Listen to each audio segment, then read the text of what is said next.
முதன்மை காவலராக பணிபுரியக்கூடிய வேலப்பன் என்று சொல்லக்கூடிய ஒரு காவலர் தனது நண்பர்களுடன் அவரோடு நெருங்கி பழகக்கூடிய நண்பர் வீட்டில் நேற்று முன்தினம், அதாவது 24 மணி நேரத்துக்கு முன்பு அவர் வீட்டில் மது அருந்தி கொண்டிருந்த பொழுது அந்த வீட்டில் இருந்த 16 வயது சிறுவன் அந்த வீட்டுக்கு கோவிலுக்காக கன்னியாகுமரியில் வசிக்கக்கூடிய அந்த சிறுவன் தனது குடும்பத்தினருடன் தன்னுடைய மாமா வீட்டுக்கு, கோடம்பாக்கத்தில் உள்ள மாமா வீட்டில்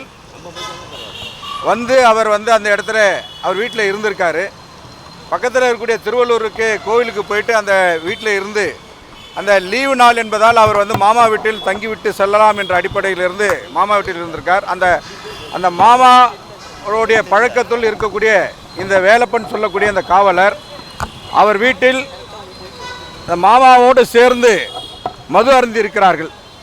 மது அருந்திவிட்டு போதை தலைக்கேறியவுடன் அங்கிருந்த அந்த சிறுவனை அவர் தவறான முறையில் தன்னுடைய மிக மோசமாக வாயில் சொல்ல முடியாத அளவிற்கு அந்த குழந்தையை மிக மோசமான முறையில் அவர் பாலியல் தொந்தரவை ஏற்படுத்தியிருக்கிறார்.